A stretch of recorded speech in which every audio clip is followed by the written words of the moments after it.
다 함께 성경 봉독하겠습니다. 에베소서 6장 10절로 13절, 에베소서 6장 10절로 13절 다 함께 합독하도록 하겠습니다. 끝으로 너희가 주 안에서와 그 힘의 능력으로 강건하여지고 마귀의 관계를 능히 대적하기 위하여 하나님의 전신갑주를 입으라. 우리의 씨름은 혈과 육을 상대하는 것이 아니요 통치자들과 권세들과 이 어둠의 세상 주관자들과 하늘에 있는 악의 영들을 상대함이라. 그러므로 하나님의 전신갑주를 취하라. 이는 악한 날에 너희가 능히 대적하고 모든 일을 행한 후에 서기 위함이라. 아멘. 제 학창 시절에는 전교생이 운동장에 모여서 전교 조례 시간을 가졌습니다. 요즘은 졸업식이나 입학식 할 때도 전교생이 다 모이지 않지만 그때는 한 달에 한 번 이상은 전교생이 운동장에 모여서 전교 조례를 했습니다. 전교 학생회장은 전교생 앞에서 주로 큰 목소리로 차렷, 교장 선생님께 대해 경례, 이런 식으로 구령을 붙이는 역할을 했습니다. 전교 조례 시간에 단상에 올라가서 모든 전교생 앞에서 박수를 받으며 상을 받는 날이면 대단한 뉴스거리가 되곤 했습니다. 전교 조례 시간에 관한 추억에 빠질 수 없는 것이 교장 선생님 훈시 시간이었습니다. 새겨서 들으면 참 좋은 말씀이었지만 서서 듣는 그 시간은 언제나 길었습니다. 그래서 교장 선생님이 훈시를 짧게 하시는 날이면 가장 박수 소리가 컸습니다. 그 시절 교장 선생님이 자주 사용하시는 말씀이 끝으로였습니다. 끝으로 하면서 그만하실 것 같은데 꼬리에 꼬리를 물고 계속되는 경우가 많았습니다. 그 시절 우리에게는 교장 선생님이 말씀하시는 끝으로가 끝없이로 들렸습니다. 결코 끝으로라고 들리지 않았습니다. 오늘 본문은 끝으로라는 말로 시작하고 있습니다. 교장 선생님의 끝으로는 끝없이와 비슷한 말로 기억되지만 오늘 본문이 말하는 끝으로는 정말 끝으로를 의미합니다. 끝으로라는 말은 마지막으로라는 의미로서 에베소서 전체의 결론을 시작한다는 의미입니다. 그렇다면 에베소서를 마무리 지으면서 사도 바울이 말하는 핵심적인 결론은 무엇이겠습니까? 에베소서 4장부터는 옛사람을 벗어버리고 새사람을 입고 살아야 할 것을 말씀하고 있습니다. 5장과 6장에서는 그리스도인들이 맺고 살아가야 할 관계에 대해 교훈하고 있습니다. 남편과 아내, 교회와 그리스도, 부모와 자녀, 상전과 종의 관계에 대해 교훈하고 있습니다. 그리고 마지막 결론을 도입하기 위해 끝으로라고 말하고 있습니다. 그 결론은 바로 영적 전쟁 한가운데 있음을 명심하라는 것입니다. 그리스도인의 삶이 곧 영적 전쟁이라는 것입니다.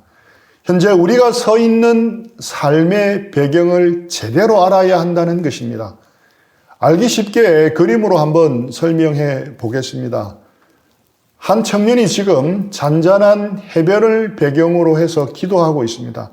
겉으로 보기에는 잔잔한 해변 배경이지만 실제는 전쟁터 한가운데서 기도하고 있다는 것입니다. 에베소서는 겉으로 드러난 모습 너머로 영적 전쟁의 실체를 보라고 말씀하고 있습니다. 즉, 실제 우리가 신앙생활하는 삶의 배경은 잔잔한 해변이 아니라 영적 전쟁터와 같다는 것입니다. 그리스도 안에서 옛사람을 벗어버리고 새사람으로 살아가려고 하는데 열심히 잘 해보려고 하면 할수록 쉽지 않다는 것을 곧 깨닫습니다. 대충 살 때는 모르겠지만 열심히 잘해보려고 하면 할수록 더 많이 좌절하기 쉽습니다. 또한 여러 관계들 속에서 배운 말씀의 교훈대로 올바로 살아보려고 하지만 잘 안 되는 경우가 많다는 것입니다. 우리는 부모에게 순종하고 공경하려고 애를 씁니다. 또한 자녀를 노엽게 하지 않고 주의 교양과 훈계로 잘 양육하려고 노력합니다. 그런데 여러분, 말씀의 원리대로 사는 게 쉽게 되던가요? 부모에게 순종하고 잘해드리는 것이 쉽지 않습니다. 자녀들은 자녀들을 신앙 안에서 잘 키우고 싶은데 세월이 갈수록 쉽지 않다는 것을 깨닫습니다. 효림이 혜원이처럼 자녀가 어릴 때는 잘 모르지만 자녀가 초등학교 고학년이 되고 중학생이 되면 더 실감하게 될 것입니다. 아내가 남편에게 순종하려고 마음을 다잡아 봅니다. 남편이 아내를 사랑하려고 부단히 노력합니다. 하지만 부부 사이에 껄끄러운 것이 늘 있고 한 마음 한 뜻이 되기가 쉽지 않습니다. 이론은 분명히 알겠는데 실천하는 것이 어렵다는 것을 절감하게 되는 것입니다. 이는 마치 맞바람이 불 때 자전거를 타는 것과 비슷합니다. 힘껏 페달을 밟아도 잘 나가지 않습니다. 맞바람 때문입니다. 이처럼 우리의 신앙을 방해하는 무언가가 있다는 것입니다. 이것은 단순히 자기 훈련으로 해결될 문제만이 아니라는 것입니다. 이 모든 것의 궁극적인 원인은 영적인 싸움에서의 실패 때문입니다. 사도 바울이 결론적으로 말씀하고 있는 것은 마귀와의 영적 전쟁에 깨어 승리하라는 것입니다. 교묘한 술수로 미혹해오는 마귀의 관계를 정확하게 파악하여 마귀의 급소를 찔러 승리해야 한다는 것입니다. 이것이 없이는 우리가 신앙생활을 제대로 할 수 없다는 겁니다. 그래서 사도 바울은 끝으로라고 에베소서 전체를 마무리 지으면서 결론적으로 이렇게 말하는 것입니다. 그리스도인의 삶의 본질은 영적 전쟁이다. 깨어 있으라. 영적 전쟁의 한복판에 서 있다는 것을 잊지 말라는 것입니다. 우리의 직업이 무엇이든 우리가 어떤 곳에서 어떤 일을 하든 그리스도인은 치열한 영적 전쟁을 하고 있는 중이라는 것입니다. 그 전쟁은 반드시 승리해야 할 전쟁이라는 것입니다. 그리고 이어지는 말씀에서 영적 전쟁에 승리하기 위해서 어떻게 해야 되는지를 말씀해 주고 있습니다. 이것이 에베소서를 마무리 지으면서 우리에게 던지는 교훈입니다.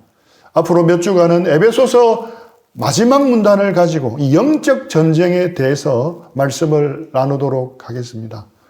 먼저 영적 전쟁에 대해 우리는 두 가지 극단을 피해야 합니다. 첫 번째 극단은 영적 전쟁의 실체를 인정하지 않는 것입니다. 사단 마귀의 존재를 전혀 인정하지 않는 경우입니다. 사탄 마귀를 비과학적이고 비이성적인 것으로 보는 것입니다.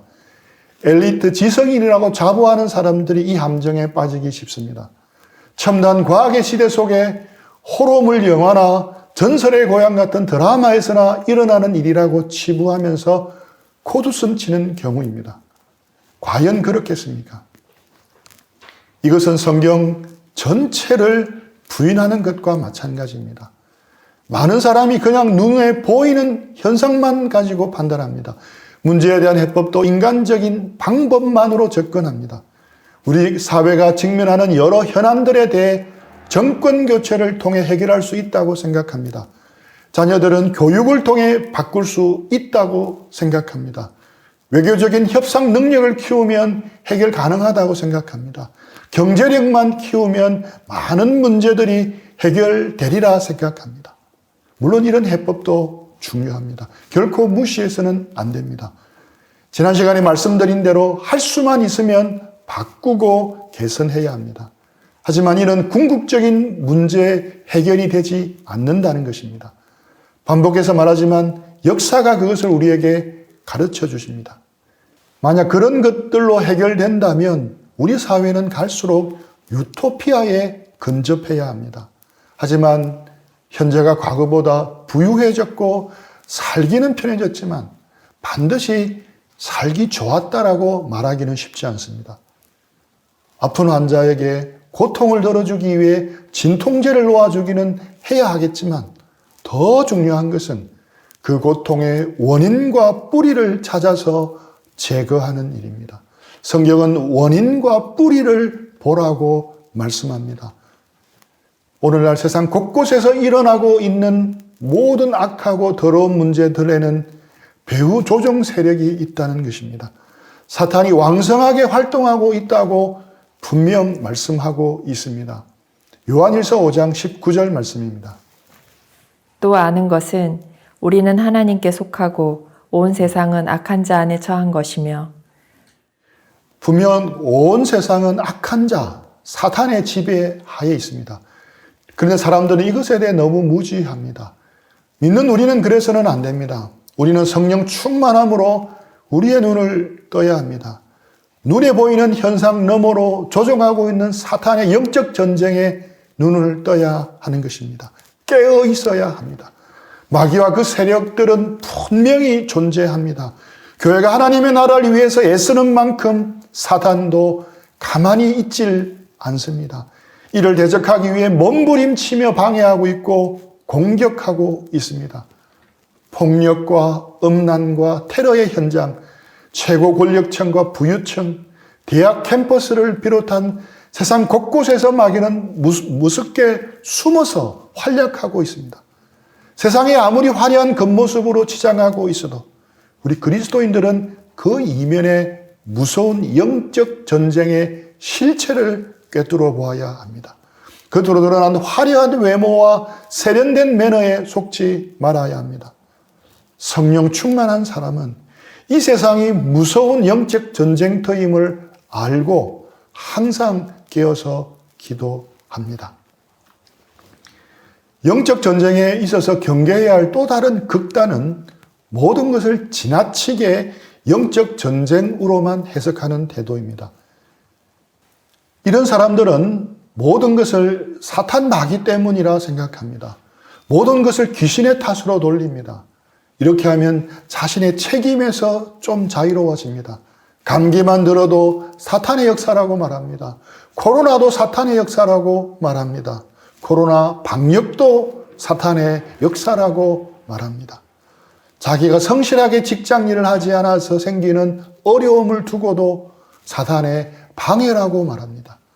자기가 무례하고 지혜롭게 처신하지 못해서 믿지 않는 동료들과 다투었음에도 불구하고 사탄이 자신을 공격한다고 여깁니다. 또 이런 사람들은 마귀를 너무 깊이 알려고 합니다. 귀신론을 너무 깊이 연구하고 생각하면 나중에 하나님보다 귀신을 더 많이 묵상하게 됩니다. 인간은 많이 묵상하는 존재를 닮아가기 때문에 조심해야 합니다. 한옥 목사님은 모든 것을 이렇게 다 영적 전쟁이라고 보면 영적 노이로제에 걸리게 된다고 말합니다. 우리는 지나치게 모든 것을 사탄의 역사, 영적 전쟁으로만 해석하려는 어리석음에 빠져서는 안 됩니다.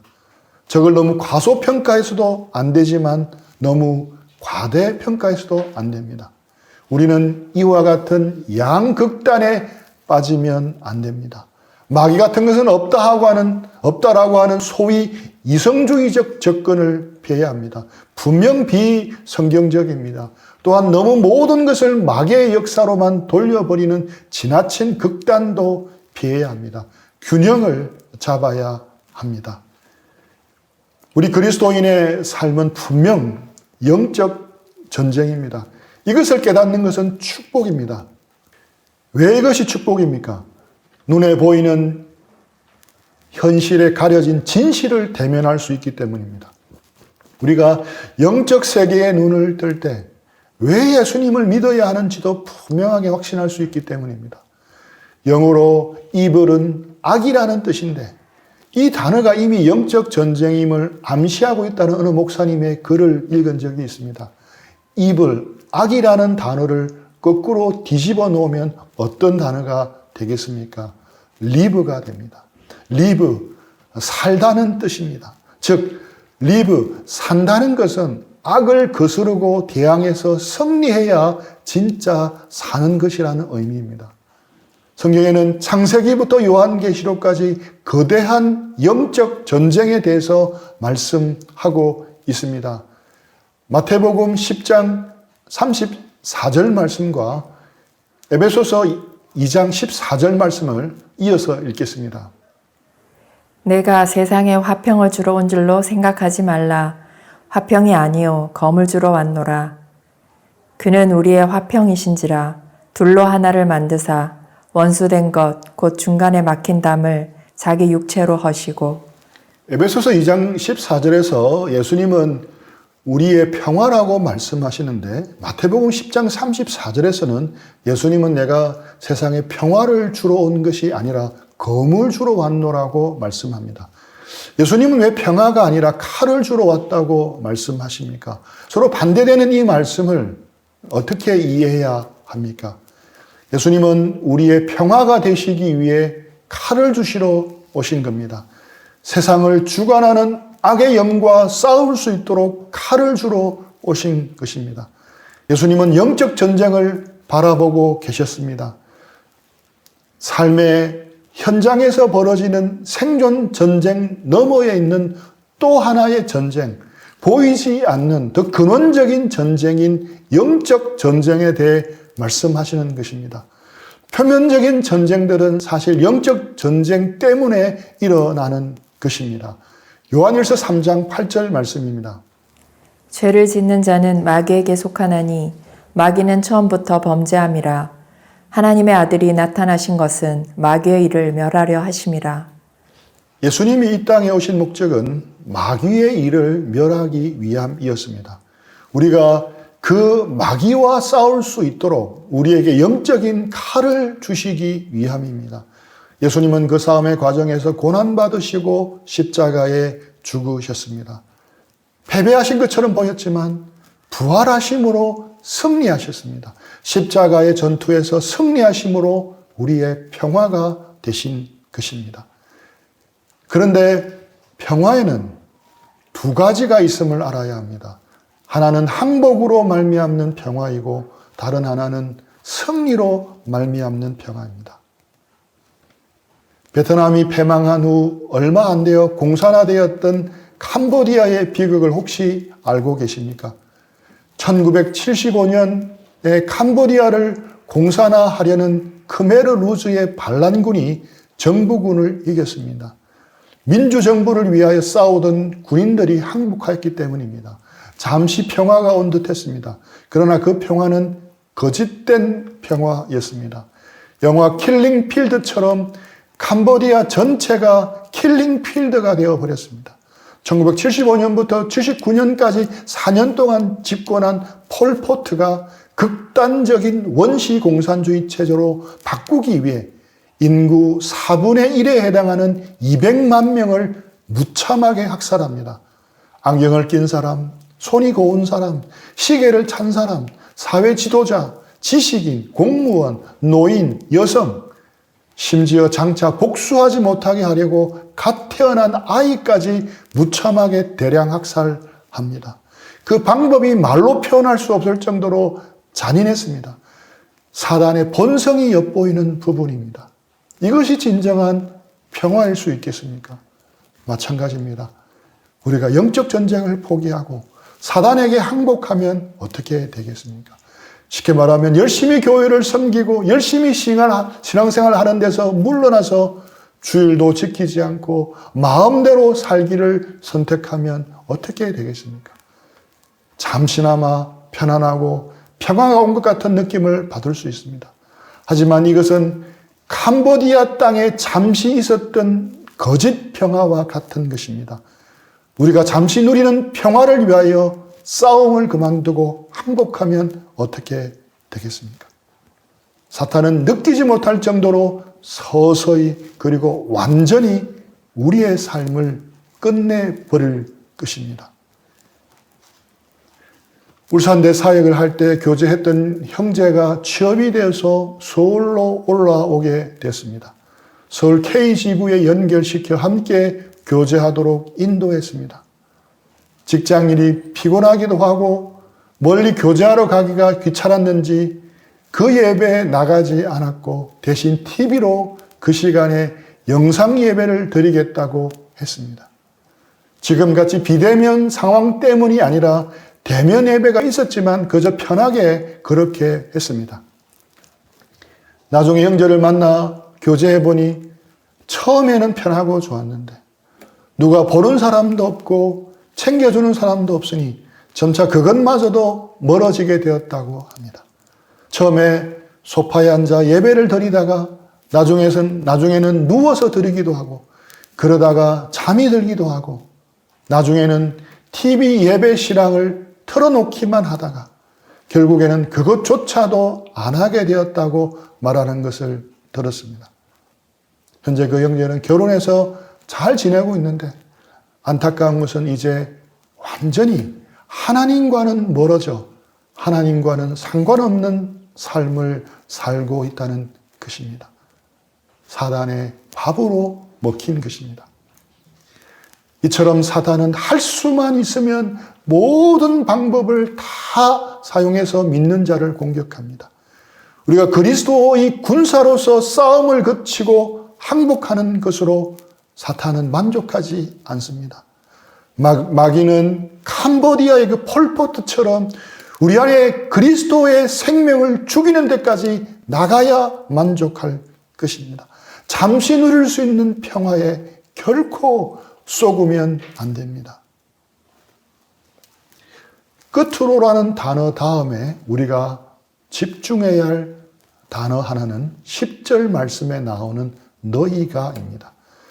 사도 바울이 10절부터 영적 전쟁에 대해서 말씀하면서 언급한 너희는 누구를 가리키겠습니까? 에베소 교회에서 설교하던 감독들이나 또는 교회에서 기름 부음 받아 세운 장로들만 일컫는 말이겠습니까? 아닙니다. 여기서 너희는 에베소 교회의 모든 성도들을 가리킵니다. 에베소서의 맨 첫 인사말을 보시겠습니다. 하나님의 뜻으로 말미암아 그리스도 예수의 사도된 바울은 에베소에 있는 성도들과 그리스도 예수 안에 있는 신실한 자들에게 편지하노니. 바울의 편지를 받고 있는 사람들은 에베소에 있는 평범한 그리스도인들이었습니다. 너희가는 분명 에베소의 모든 그리스도인들을 말합니다. 분명 하나님은 에베소 교회 성도들 모두를 향해 영적 전쟁을 위한 진군 나팔을 불어 울리고 계신 것입니다. 또한 지금 이 시간 우리 모두를 향해서도 동일한 진군 나팔을 울리고 계십니다. 치열하게 계속되는 영적 전쟁터로 부르고 계십니다. 에베소 교인들을 뒤이어서 동참하라고 우리를 부르고 계십니다. 어떤 사람은 이런 마음이 들 수도 있습니다. 저는 전쟁이 싫습니다. 체질상 저와 맞지 않습니다. 저는 그냥 조용히 살고 싶습니다. 그런 전쟁은 목사님들이나 사역자들이나 리더들만 참여하면 되지 않겠습니까? 저는 뒤에서 물신양면으로 지원만 하겠습니다. 저는 전투에서 좀 빼주십시오. 하지만 팩트는 이것입니다. 모든 성도는 그리스도인으로 다시 태어남과 동시에 영적 전쟁에 참여하기를 시작했다는 것입니다. 이 세상에서 육신을 입고 살아가는 한 이 영적 전쟁을 결코 피할 수 없습니다. 믿음으로 살아갈수록 이 전쟁은 더 민감하게 느껴집니다. 믿는 이들이 이러한 영적 전쟁을 피하려 하거나 무시하며 살아갈 때는 오히려 감당하기 힘든 더 큰 영적 위기와 어려움을 겪게 됩니다. 믿음의 삶에서 당하는 큰 위기는 영적 전쟁이 있기 때문이 아니라 이를 무시하고 피하려 했기 때문입니다.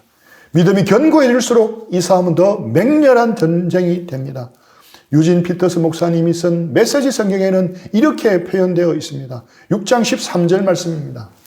이 싸움은 잠깐 출전해서 쉽게 이기고 금세 잊고 마는 한나절의 운동 경기가 아닙니다. 이 싸움은 지구전, 곧 마귀와 그 수하들을 상대로 끝까지 싸우는 사느냐 죽느냐의 싸움입니다. 영적 전쟁은 한나절의 운동 경기가 아니라고 합니다. 이 싸움은 우리가 이 세상에 살 동안 끝까지 싸워야 할 전쟁이라고 말합니다. 오늘 지더라도 내일 이기면 되는 프로야구 게임이 아니라 사느냐 죽느냐의 싸움이라고 말합니다. 세상의 전쟁은 끝나기도 하고 휴전도 있습니다. 하지만 영적 전쟁에는 휴전도 없습니다. 세상이 존재하는 한 결코 끝나지 않습니다. 이 전쟁에서는 제대하는 군사도 없습니다. 도망갈 수도 없습니다. 군사이냐 아니냐 하는 문제가 아닙니다. 오직 패배하는 군사이냐 승리하는 군사냐의 문제입니다. 우리는 원치 않는 싸움에 휘말린 것이 아닙니다. 이 싸움을 위해 우리가 존재하고 부르심을 받은 것입니다. 전시 중에 나라에서 병력 의무는 필수입니다. 하나님의 백성인 우리는 전시 중인 하나님 나라의 전쟁에 병력 의무를 거부할 수 없습니다. 만일 영적 병력 의무를 거부하면 적에게 자신을 밥으로 내어주는 것과 같습니다. 영적 병력 의무를 거부하려 했을 때 일어난 비참한 사건이 성경에 기록되어 있습니다. 하나님은 이스라엘 백성에게 가나안 땅을 주겠다고 약속하셨습니다. 그런데 이를 위해서는 가나안 거민들과 전쟁을 해서 이겨야만 했습니다. 하나님은 애굽에서 놀라운 능력을 보여주셨고 시내산으로 가는 여정에서도 모든 대적들을 이기게 해 주셨습니다. 광야를 지나는 동안에도 하나님은 모든 것을 공급해 주셨습니다. 그런데 가나안 정복을 눈앞에 둔 시점에서 정탐꾼들의 보고를 들은 백성은 그 땅에 들어가기를 거부했습니다. 더 정확하게 말하면 그 땅에 들어가기를 거부한 것이 아니라 두려움으로 그 땅에 들어가 싸우기를 거부한 것입니다. 싸움 없이 들어가라 했으면 들어갔을 것입니다. 그들은 거인과도 같은 가나안 거민들과 싸우기가 무서웠습니다. 그들의 성벽은 난공불락의 요새처럼 보였습니다. 그러니 그들과 전쟁하면 도저히 이길 성산이 보이지 않았습니다. 그들은 하나님이 그들을 위해 이루신 능하신 일을 잊어버렸습니다. 하나님도 잊어버렸습니다. 그래서 그들은 싸워야 할 전쟁을 거부한 것입니다. 그 결과 어떻게 되었습니까? 38년을 광야에서 보내야만 했습니다. 그리고 나서 전쟁이 면제된 것이 아니라 다시 그 전쟁을 치루어야 했습니다. 오늘날 우리들 또한 마찬가지입니다. 이렇게 두려움과 안일한 태도로 영적 전쟁을 거부하고 악한 영과 죄와 싸우기를 거부할 때 우리는 더욱더 방황하게 될 것입니다. 하나님이 예비하신 은혜를 누리지 못하게 될 것입니다. 하나님이 함께 하심을 체험하지 못하게 되는 것입니다. 그리스도인의 삶은 영적 전쟁입니다. 에베소서를 끝내는 우리에게 이것에 깨어있기를 결론적으로 당부하고 있습니다. 우리는 하나님 나라를 위한 영적 전쟁을 위해 하나님의 진군 나팔 소리를 들어야 합니다. 그리고 거기에 반응해야 합니다. 그렇다면 우리는 달라질 것입니다. 주 안에 더 거하게 되고 주 안에서 그 힘의 능력으로 강건해지기를 힘쓸 것입니다. 말씀에 더욱 깨어 드릴 것입니다. 기도에 더욱 힘쓸 것입니다. 점심에 뭐 먹을지 위해서 기도할 필요는 없지만 우리 삶에서 이루어지는 중요한 의사결정을 위해서는 철저하게 기도하면서 하나님의 도우심을 구하고 하나님의 뜻을 구해야 합니다. 눈에 보이는 대로 결정하고 세상적 가치관을 따라 결정하면 사단의 밥이 되기 쉽습니다.